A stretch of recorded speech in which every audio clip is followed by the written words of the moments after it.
Amém. Quero convidar os irmãos a abrirem as suas Bíblias no livro do profeta Jeremias, capítulo 1. Jeremias 1.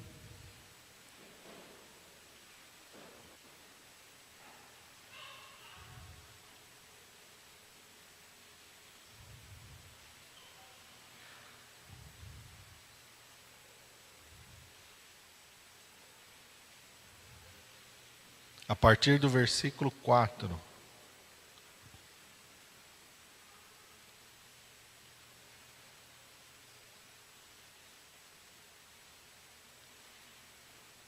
Está escrito assim: Assim veio a mim a palavra do Senhor, dizendo: Antes que te formasse no ventre, te conheci, e antes que saísses da madre, te santifiquei.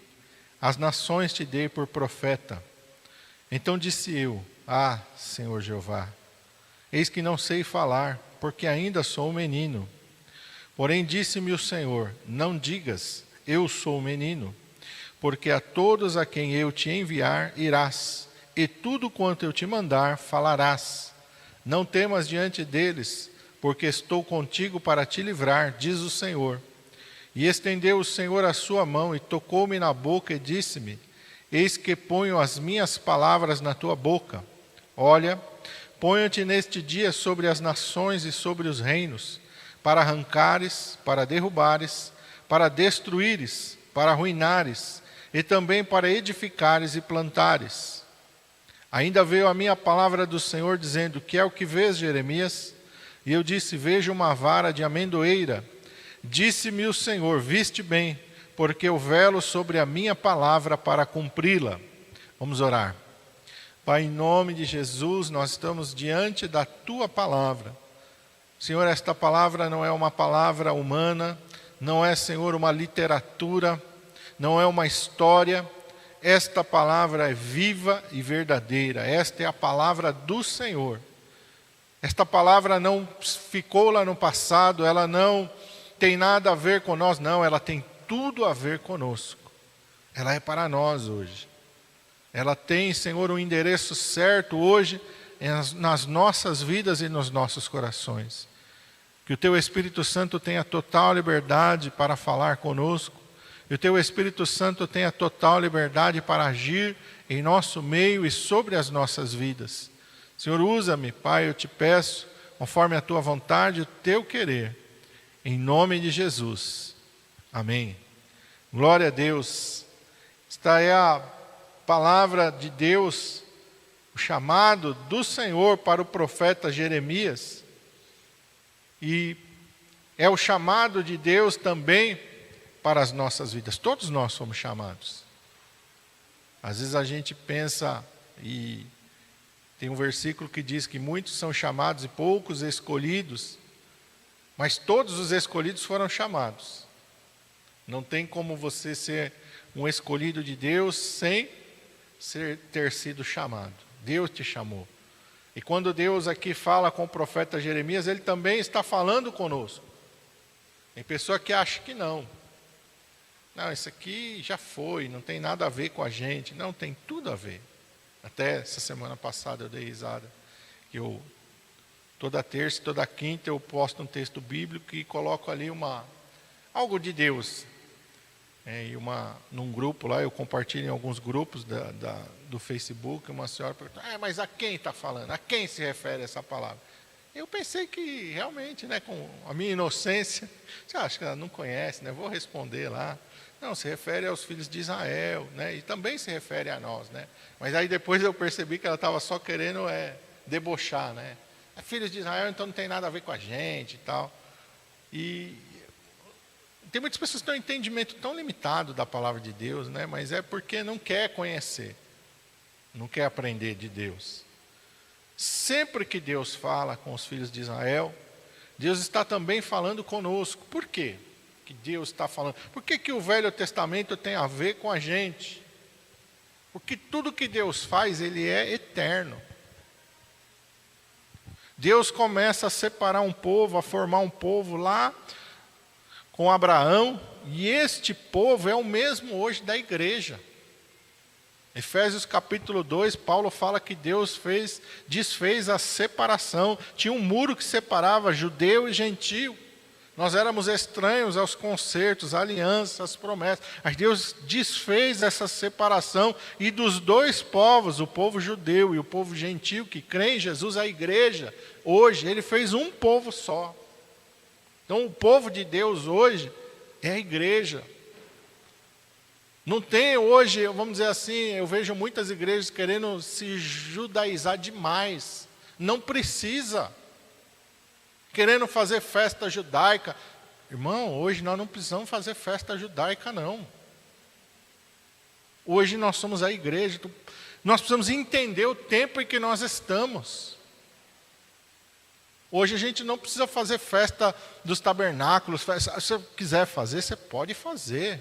Mas eu vejo assim que algumas igrejas que fazem, olha para as outras que não fazem, tipo meio que, né? Nós estamos num patamar acima. Bobagem, bobeira. Mas hoje o povo de Deus é a igreja, junto com os judeus. Não é para desprezar os judeus, não. Deus fez dos dois povos um povo só, mas é o judeu que aceita Jesus, não é o judeu que rejeita Jesus. Porque o judeu que rejeita Jesus diante de Deus está perdido, vai para o inferno.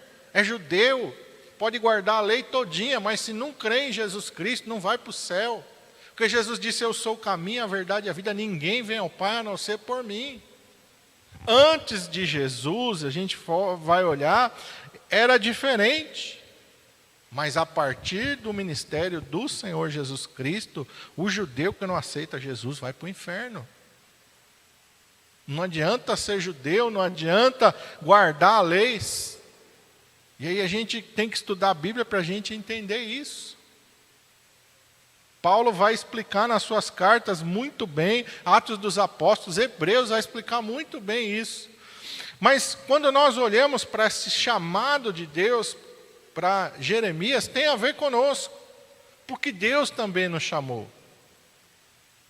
Deus chamou a cada um de nós.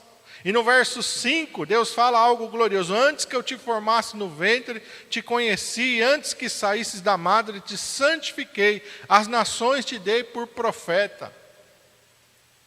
A cada um de nós, Deus nos conheceu desde o momento da concepção. Por isso que o crente não pode jamais apoiar o aborto. O aborto é um assassinato. É um assassinato, não tem desculpa diante de Deus.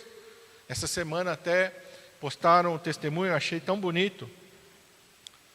Rapaz falando que em 1970 e pouco, uma jovem foi estuprada, né? E aí aquela criança, ela não foi abortada, ela foi dada por uma família cristã.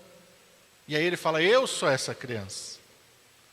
Eu cresci num lar cristão, eu cresci ali, meu pai me amou, meu pai me ensinou tudo, e tínhamos vários irmãos, não era só eu que era adotado. E meu pai sempre colocou uma regra em casa de que tudo que a gente ouvisse na escola que a gente não soubesse era para perguntar para ele.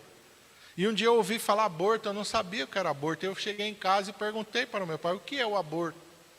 E meu pai me explicou o que era aborto. Ele falou: aquilo me machucou tanto. Saber que algumas pessoas achavam que eu não tinha o direito de nascer, que eu não tinha o direito a existir. Ele falou: o que aconteceu, a violência que fizeram com a minha mãe não tem nada a ver com a pessoa que eu sou. Eu sou uma pessoa criado por Deus, eu tenho o direito de estar aqui, de estar vivo. E ele falou: por isso eu luto hoje contra essa atrocidade e tantas coisas mais.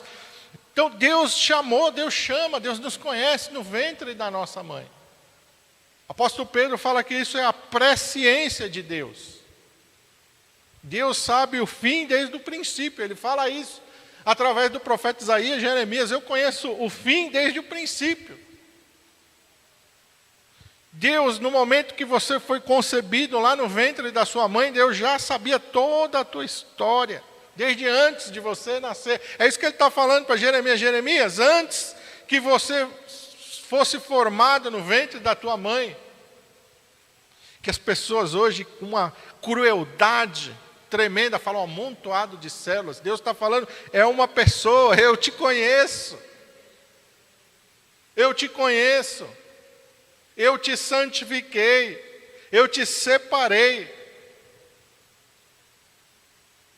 Deus nos chamou, Deus nos santificou e Deus nos separou com o seu pré-conhecimento da nossa trajetória. Deus nos chamou, aleluia, e glória a Deus porque Ele nos chamou. Glória a Deus. Quantas pessoas tem hoje na face da terra? Bilhões de pessoas. Mas Deus nos conhece individualmente. Deus sabe o teu nome, Deus sabe o meu nome. Nós não somos um número para Deus. Nós somos alguém que Ele ama individualmente, que Ele conhece pessoalmente. Pessoalmente. Lembra quando Natanael vai até o Senhor Jesus Cristo, levado por Filipe? Jesus fala, antes que Filipe fosse te chamar, eu te vi. Estando tu debaixo da figueira, eu te vi. Deus te viu. Mesmo antes de você aceitar o Senhor Jesus Cristo, mesmo antes de você entregar a sua vida para Ele, Deus te viu. Deus te conheceu, Deus te chamou pelo teu nome. Deus preparou o momento de você conhecer o Evangelho. Não é acaso, não é coisa da nossa mente nem do nosso coração. Ele nos chamou, Ele nos atraiu a Ele. E quando nós aceitamos ao Senhor Jesus Cristo, não foi algo nosso, mas foi a ação do Espírito Santo. E nós decidimos dizer sim, aceitar, aleluia. Cada um de nós tem um chamado. E outra coisa que fica bem claro aqui com Jeremias, Deus não aceita desculpa. O que olha que Jeremias diz no verso 6, então eu disse, Senhor Jeová, eu não sei falar. Porque ainda sou um menino, algumas Bíblias trazem, ainda sou uma criança. O que Jeremias quis fazer? Eu não, Senhor. Eu não. Eu não sei nem falar. O Moisés Deus já tinha ouvido isso, né? De alguém. Em Midian, no monte, Moisés também falou, eu não, Senhor. Chama outro, eu não sei falar. Deus já tinha ouvido isso em algum lugar. Mas Deus não aceita desculpas. Deus não aceita desculpas. E quantas vezes a gente dá desculpa para Deus? Eu não posso por causa disso, eu não posso por causa daquilo, eu não vou fazer isso por causa disso. Deus não escuta blá blá blá nosso, não. Deus não aceita desculpa. Quando Deus nos chama, Ele chama com um propósito. E Ele não aceita. O que Ele disse para Moisés quando Moisés disse, chama outro. Eu não sei falar. Deus falou, tudo bem, né, Moisés? Puxa vida, tinha tanta esperança em você, né? Acreditei tanto em você, Moisés. Já que você não quer, tudo bem. Não, a palavra de Deus diz que Deus se irou com Moisés. Deus ficou irado porque Ele estava dando desculpa. Então, quando Deus fala, quando Deus nos chama, Deus não quer ouvir, eu não posso, eu queria, se eu pudesse. Deus não quer ouvir isso. Deus quer ouvir, Senhor, eu não tenho condição nenhuma de fazer, mas o Senhor está me chamando, amém, eis-me aqui. Porque a palavra de Deus diz que Ele nos capacita. Ele nos dá capacidade. E nós vamos ver isso aqui, Deus falando isso e prometendo isso para Jeremias. Então nunca dê desculpas para Deus.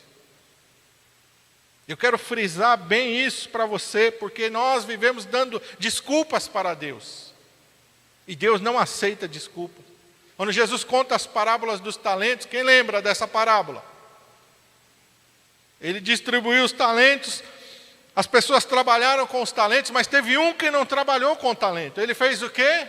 Deu desculpa para Deus. Olha, sabe como é que é? Sei que tu és um homem severo, que colhes onde não plantaste, né? Olha, então eu peguei com muito medo, eu escondi na terra o talento, até que tu voltasses. Aí quando eu vi que tu voltasses, desenterrei o talento. Toma aqui o que é teu. O que é que Deus disse para ele? Mau e negligente servo. Tu devia ter trabalhado com aquilo que eu coloquei nas tuas mãos.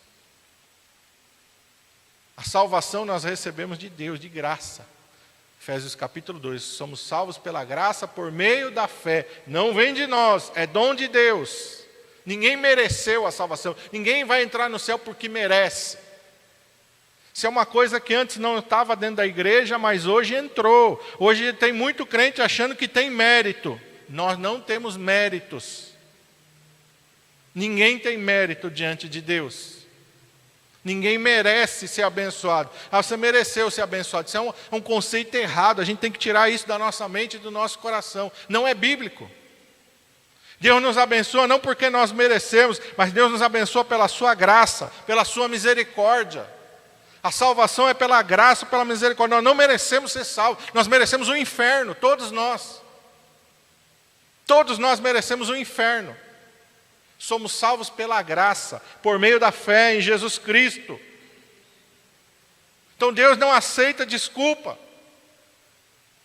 Porque é Ele que vai nos dar as condições necessárias. Ele vai providenciar tudo para que a gente faça aquilo que Ele quer que a gente faça. Sansão precisava de força. Deus falou para ele, vai para a academia às 6 horas da manhã e fica até às 10 da noite, malhando, que eu preciso de um cara forte, Sansão. Vai malhar. Foi isso que Deus falou para Sansão? Não. A Bíblia diz que Deus deu a ele força. Deus deu a ele força, tanto que essa força era de Deus, que quando ele pecou, o Espírito Santo se retirou e ele perdeu a força. Porque não era dele, era Deus que tinha dado para ele a força. Quando Deus disse para Noé, constrói a arca, Deus deu todas as dimensões, Deus deu todo o plano para ele. Deus o capacitou, 100 anos ele trabalhou, mas Deus o capacitou para ele executar a função dele. Quando Deus chamou a Moisés, Deus capacitou a Moisés. Quando Deus nos chama, Deus nos capacita. Deus capacitou a Davi para vencer o leão, para vencer o urso, para vencer Golias e para vencer todos os inimigos. É isso que Deus está dizendo para Jeremias. Jeremias, não me digas. Não venha com desculpa. Verso 7, aí é o que Deus vai dizer para ele. Porém disse-me o Senhor, não digas eu sou um menino, porque a quem eu te enviares irás. E tudo quanto eu te mandar, falarás. Não diga, não vem com essa conversa para mim. O que eu te der na tua mão, faz. O que eu mandar você fazer, faça. Isso é para nós uma grande lição, irmão. Porque muitas vezes a gente sabe o que Deus colocou nas nossas mãos, mas a gente se omite. E a omissão é pecado. A omissão é pecado. Deus não aceita omissão. Por isso que ele fala lá em Apocalipse, oxalá foras quente ou frio, mas porque és morno, vomitar-te-ei da minha boca. Deus não aceita, é sim, sim e não, não. Então a gente tem que entender isso. Não digas eu sou um menino, porque Deus entendeu que atrás disso estava uma desculpa. Olha, eu sou um menino. Por isso que Deus está dizendo para ele, não digas eu sou um menino. Que quando eu chamei Samuel, quantos anos tinha Samuel? Eu comecei a usar Samuel com quantos anos, Samuel? Um menino. Uma criança. Mas ele não se omitiu. Ele aprendeu a ouvir a minha voz e eu comecei a falar com ele. Eu me manifestei a ele. Deus é quem nos capacita. Deus está falando isso aqui, olha, a quem eu te enviar, tu irás. E tudo que eu te mandar, falarás. Porque eu vou criar as condições para que isso aconteça. Eu vou te capacitar para fazer isso. Verso 8. Não temas diante deles, porque eu sou contigo para te livrar, diz o Senhor. Não fica com medo, as pessoas não vão aceitar, as pessoas vão ter raiva, muitos vão te odiar. Não temas diante deles, porque eu estou contigo para te livrar. Verso 9. Estendeu o Senhor a sua mão, tocou-me na boca e disse-me, eis que ponho as minhas palavras na tua boca. Até o que você vai falar, eu vou colocar na tua boca. Até o que você vai falar, você não precisa ficar pensando, imaginando o que você vai falar, porque eu vou colocar a minha palavra na tua boca. Eu vou te dar a palavra para você falar. Verso 10, olha, ponho-te neste dia sobre nações e sobre reinos, para arrancares e para derrubares, para destruíres, para arruinares, e também para edificares e plantares. Olha, eu estou te dando autoridade. É a minha autoridade, acima dos reinos, acima dos governos humanos. Olha o que Deus está falando para Jeremias. Estou te dando autoridade acima do reino deste mundo. Acima das autoridades humanas, eu estou te colocando acima. Você é meu profeta. Você é a minha boca nessa terra. Que você falar, que eu te der para falar, pode falar que vai acontecer. Por isso que quando Elias vai diante de Acabe, ele diz, olha, não vai chover segundo a minha palavra. Mas não é a palavra do homem Elias, é a palavra de Deus na boca do profeta Elias. Elias sabia que somente segundo a palavra de Deus na sua boca iria chover novamente. E aconteceu assim. Quando ele recebeu a ordem de Deus, ele vai lá e diz para Acabe, olha Acabe, desce correndo, corre, porque vem aí uma grande chuva. Mas quem deu a ordem para ele falar? Deus. Quem é que fez chover? Deus. Não foi Elias. Mas Elias estava ali falando e agindo segundo a direção de Deus. Por isso lá, quando ele está lá em Sidom falando para aquela viúva, ele diz, assim diz o Senhor, não vai faltar farinha na panela, não vai faltar azeite na botija. Não é Elias, não foi o pensamento positivo de Elias. Elias agora, não pode faltar farinha. Não, não é isso, tem nada a ver evangelho com isso. Pensamento positivo não tem nada a ver com o evangelho.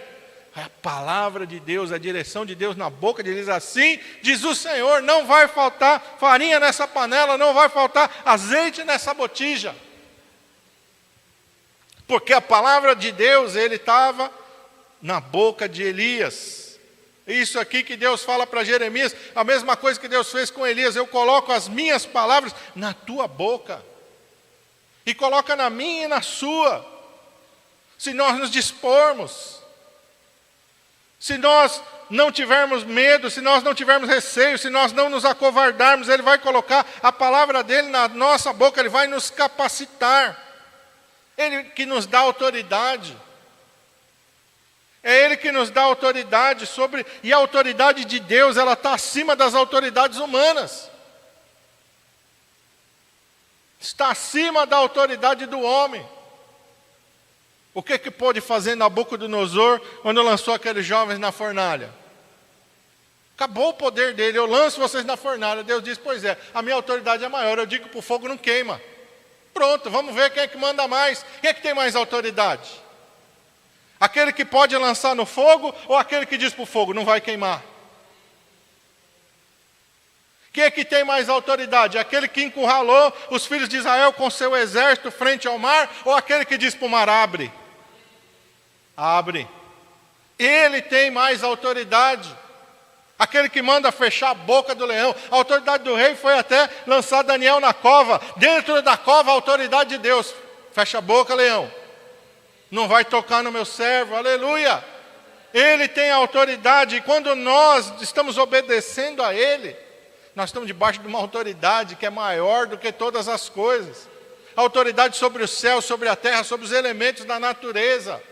Os filhos de Israel atravessaram o Mar Vermelho, chegaram num lugar em que as águas eram amargas, não podiam beber a água saloba. Deus mostrou para Moisés um lenho e falou, joga esse lenho lá no meio daquela água, e aquela água vai se tornar doce. Moisés pegou o lenho, jogou na água, aleluia. Obedeceu a voz de Deus, Deus disse para a água, agora é doce. E os filhos de Israel beberam daquela água. Qual é o homem que tem autoridade para fazer isso? Qual é o rei? Qual é o governante que tem autoridade? Os reinos desse mundo estão limitados. Jesus disse, olha, não temam aqueles que matam o corpo e depois não podem fazer mais nada. Antes temei aquele que além de matar o corpo ainda lança no inferno. Mas a nossa vida está na mão de Deus. Está na mão de Deus. Conspiraram para matar Daniel. Usaram um decreto para matar Daniel. Lançaram Daniel na cova dos leões. Daniel morreu? Por que não morreu? Porque Deus está acima. Deus está acima da autoridade dos homens.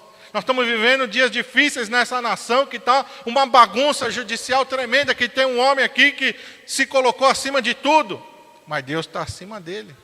O fôlego de vida dele está na mão de Deus. Está na mão de Deus. Deus é que está no controle de tudo. Então a gente não precisa se desesperar. Porque no dia que Deus falar assim, acabou o teu tempo, vai morrer, vai para a sepultura e acabou. Todos os planos e projetos, a Bíblia diz, e no dia que a pessoa morre, todos os seus planos e projetos têm fim. Acabam, morre com ele, vão para a sepultura junto com ele, não importa quem é. Herodes estava lá discursando com as suas roupas esplêndidas, o povo olhou e falou, não é a voz de homem, é a voz de Deus, e deram a glória para ele, e ele aceitou a glória, e Deus olhou para ele e falou, vai lá anjo, fere ele. Caiu morto na hora. Belsazar estava lá na Babilônia, muralhas de 60 metros de altura, inexpugnáveis. Estava lá bebendo, encheu a cara, falou, agora traz os utensílios sagrados de Deus, eu vou beber nele. Porque não tem nenhum Deus, não tem nenhum governo maior do que eu. Começou a beber, de repente Deus começa a escrever na parede, acabou a bravura do homem, começou a tremer, bateu um joelho no outro, começou a entrar em desespero. Meu Deus, quem é que vai poder interpretar para mim? Tinha um homem que tinha autoridade de Deus, Daniel, manda chamar esse homem. E a mensagem de Deus para ele foi, contei os teus dias e pus um fim, acabou. Você zombou de mim até agora, você blasfemou o meu nome até agora. Essa noite eu vou cortar a tua vida, essa noite tu vai para a sepultura. E esse império aqui que você está achando que nunca vai ter fim, eu acabo com ele hoje. Naquela noite Deus acabou com o império da Babilônia e Belsazar morreu. Deus nos dá autoridade acima de todas as coisas, o que Deus nos dá um propósito. Verso 11, Deus está falando, ainda veio a minha palavra do Senhor dizendo, o que é que vê Jeremias? Eu disse, vejo uma vara de amendoeira, e disse-me o Senhor, viste bem, porque eu velo sobre a minha palavra para cumpri-la. Parece que não tem nada a ver isso aqui. O que tem a ver uma vara de amendoeira com a fidelidade de Deus? Se você ler no versículo 1, você vai descobrir que Jeremias é o que? Sacerdote. Por que tem a ver vara de amendoeira com sacerdócio? Volta para Números 17. E eu não falo as coisas em vão. Por isso que a gente tem que conhecer a palavra de Deus. Deus está falando numa linguagem que Jeremias entende muito bem o que ele está falando. Números 17, achou aí? A partir do verso 6. Pouquinho antes, no capítulo 16, temos uma rebelião. Corá, Datã e Abirão se levantaram contra a autoridade de Moisés e a autoridade de Arão.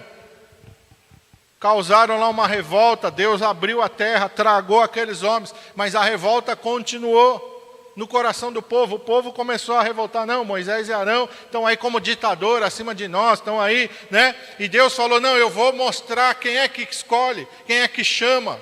Eu vou mostrar para o povo. E aí, diz aí, verso 6, falou, pois, Moisés aos filhos de Israel e a todos os maiorais, e deram-lhe cada um uma vara, para cada maioral uma vara, segundo a casa de seus pais, 12 varas. A vara de Arão estava entre as deles pela casa de Levi. E Moisés pôs as varas seca, cajado. Uma vara seca, não foram lá, cortaram numa árvore verde, não, um cajado, um bordão. Uma coisa seca, velha, sem vida.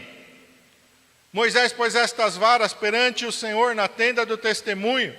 Sucedeu, pois, que no dia seguinte Moisés entrou na tenda do testemunho, e a vara de Arão pela casa de Levi florescia, porque produzia flores e brotava renovos, e dera o quê? Amêndoas, era uma vara de amendoeira. A vara de Arão é uma vara de amendoeira. Deus está falando, olha, quem escolheu Arão fui eu. Todo mundo entregou lá um pedaço de pau morto, seco, que não tem mais vida, mas eu coloquei vida na vara de Arão, porque eu chamei, eu escolhi Arão. Eu tenho um propósito na vida dele, aleluia. Jeremias está lá muitos anos depois, como sacerdote do Senhor, e Deus está dizendo, eu não esqueci, eu não anulei a minha palavra, eu não invalidei a minha promessa. O que é que você está vendo? Eu vejo uma vara de amendoeira, viste bem, porque eu sou o mesmo, aleluia. Sou eu mesmo que chamo, sou eu mesmo que capacito, sou o mesmo que tirou Israel do Egito, sou o mesmo que elegeu Arão teu pai, sou eu mesmo, aleluia. O meu propósito ainda continua firme, o meu propósito ainda continua de pé. Qual é o propósito de Deus para nós, irmão? Vamos entender aí o que Deus está falando. Olha aí no versículo. Deixa eu ver aqui, é o versículo 8. Quando Moisés olhou para a vara de Arão, o que acontecia? Ela florescia. Deu flor. O que faz a flor para nós? Quando você olha uma flor, você está passeando no campo, você vê uma flor. Ela diz o que para você? Vida.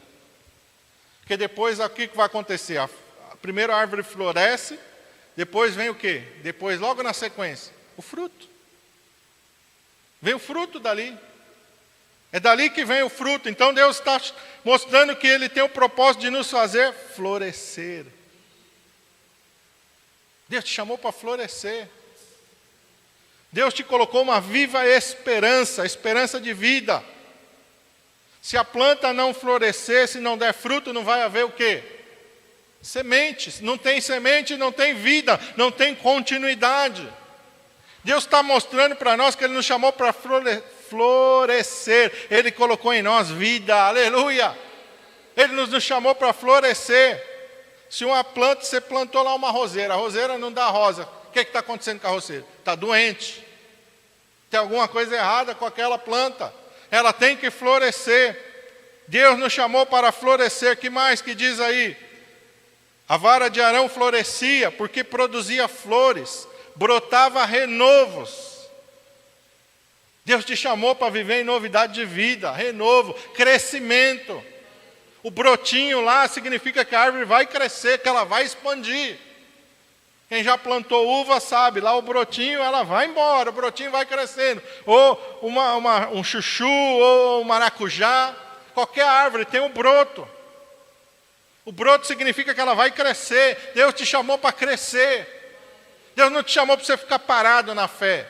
O Evangelho não é aceitei o Senhor Jesus Cristo e acabou o trabalhar de Deus na minha vida, agora eu posso sentar no banco e ficar deitado eternamente em berço esplêndido. Não, Deus te chamou para crescer. A palavra de Deus diz, conheçamos e prossigamos em conhecer ao Senhor. A palavra de Deus diz, crescei na graça e no conhecimento de Deus. Deus te chamou para crescer, para dar renovo, aleluia.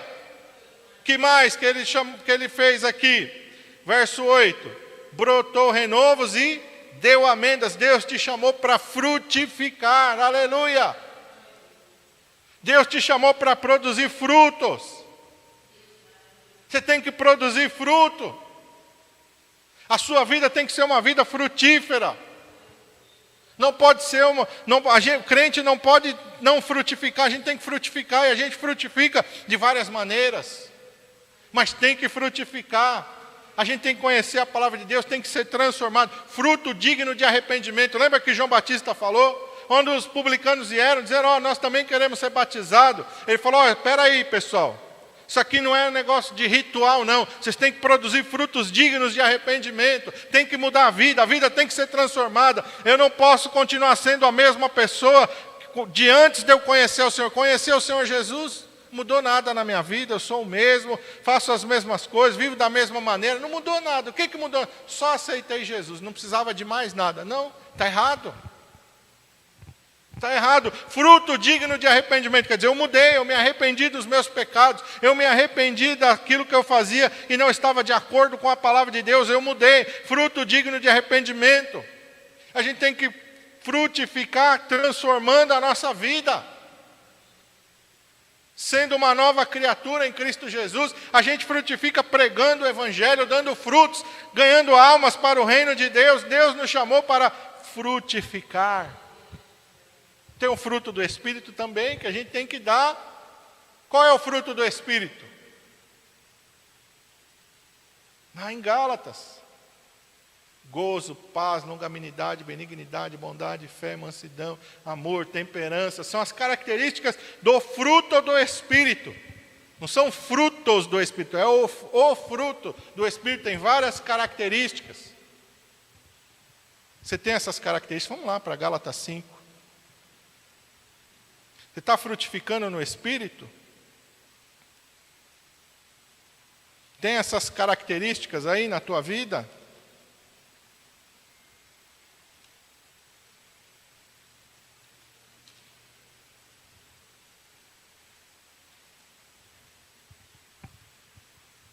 Verso 22, Gálatas 5, 22.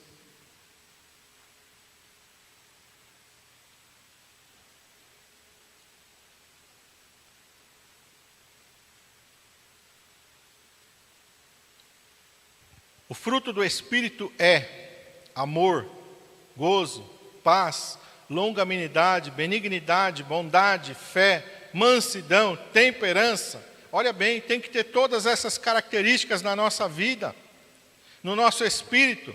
Temos que ter amor, gozo, paz, longanimidade. Gozo é aquela alegria, uma alegria que o mundo não entende, que o mundo não compreende. Não é alegria quando tudo está certo, quando tudo vai bem, não. Alegria no Espírito. Nada me entristece, nada me deixa desamparado, desesperado. Eu tenho alegria no Senhor.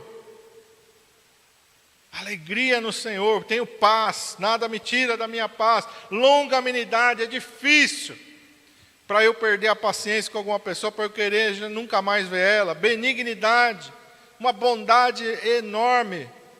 Bondade, benignidade e bondade são coisas parecidas. Fé, tem fé. Mansidão, temperança. Tem que ter esses frutos. O que Deus falou para Noé quando Noé saiu da arca? Frutificar, multiplicar-vos e encher a terra. Significa também gerar.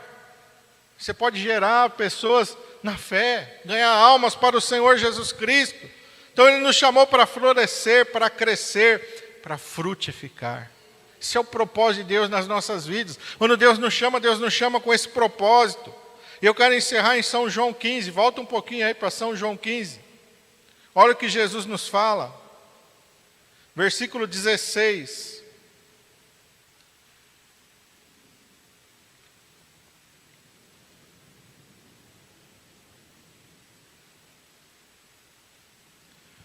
Não me escolhestes vós a mim, mas eu vos escolhi a vós, e vos nomeei, para que vades e deis fruto, e o vosso fruto permaneça, a fim de que tudo quanto em meu nome pedirdes ao Pai, Ele vô-lo conceda.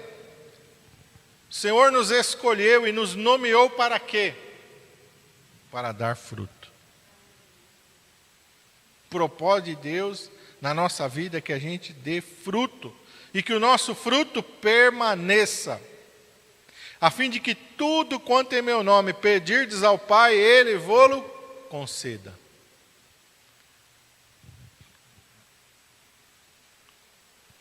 Como a gente deseja, tudo que a gente pedir, Deus conceder. Não é o sonho? O sonho de todo cristão é isso, tudo que eu pedir, Deus me dá. E Jesus fala que Ele vai dar, mas Ele vai dar para quem? Para aquele que for frutífero. Aquele que deixou Deus trabalhar na vida. Deixou Deus conduzir a sua história. Porque aí Deus sabe que Ele não vai pedir para os seus próprios prazeres, para os seus próprios deleites. Aquilo não vai desviar Ele, não vai tirar do caminho, não vai tirar do propósito, não vai tirar do chamado. Ele já caminhou, Ele já tem uma estrutura, Ele já tem um desenvolvimento na sua fé. Ele já está alicerçado em Deus. Que nós possamos crescer, nós possamos frutificar, e nós possamos florescer na nossa fé, em nome de Jesus. A única coisa que a gente não pode é ficar estagnado na nossa fé, estagnado na nossa vida espiritual. Isso não agrada a Deus, isso é enterrar talento. A gente não ter vontade nenhuma de crescer na fé, a gente não ter vontade nenhuma de fazer nada para Deus, isso não pode. Não pode. A gente não pode fazer isso. A gente tem que ter um desejo de... a palavra de Deus diz que a igreja é um corpo, então tem função para todo mundo no corpo. Diferentes funções. Uma é a função do olho, outra a função do ouvido, outra a função da boca, outra a função do nariz, outra a função da mão, outra a função da unha. Só sabe o valor aquele que perdeu. Função daqui da sobrancelha, dos cílios. Pergunta para alguém que fez quimioterapia, que perdeu a sobrancelha e os cílios, a falta que faz. A falta que faz uma sobrancelha, os cílios. A gente sabe, quem já perdeu a unha, eu, criança aí, já deu umas marretadas no dedo, já perdi a unha. Como é ruim você ter o dedo sem unha. É horrível. A pele ali é sensível de baixo, qualquer coisinha dói ali. A unha é uma proteção que tem aqui. E importante, Deus sabe. Eu estou falando de forma simples, mas deve ter muito mais função no corpo do que isso. Cada coisa no nosso corpo tem a sua função. Os pelinhos que a gente tem aqui, ó, ajuda a dissipar o calor. Quando você soa, aquele suor tem uma função, ele vai ali para refrigerar o seu corpo. E aí o vento bate e refrigera você. Deus fez cada coisa com o seu propósito. Assim na igreja, Deus não chamou ninguém sem propósito. Deus não chamou ninguém para não fazer nada. Cada um tem o seu propósito, tem a sua função. O problema é que hoje a gente olha só para nós, a gente olha só para as nossas necessidades, a gente esqueceu que o propósito é servir. Jesus disse, o Filho do Homem desceu para o quê? Para servir. Não veio para ser servido, mas para servir e dar a sua vida em resgate de muitos. Jesus falou isso da vida dele. E ele falou, basta ao discípulo ser como quem? Seu mestre. Então ele nos chamou para servir na sua obra, na sua seara santa.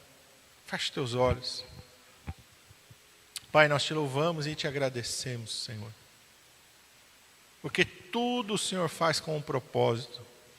Um propósito lindo, maravilhoso e glorioso. Um propósito que vai nos acompanhar por toda a eternidade. Quando o Senhor falou para Jeremias acerca da vara da amendoeira, o Senhor estava falando para ele, olha, não me esqueci. Você é descendente de Arão, eu não me esqueci do propósito pelo qual eu chamei Arão, e você está incluído nesse propósito, eu continuo com o mesmo propósito.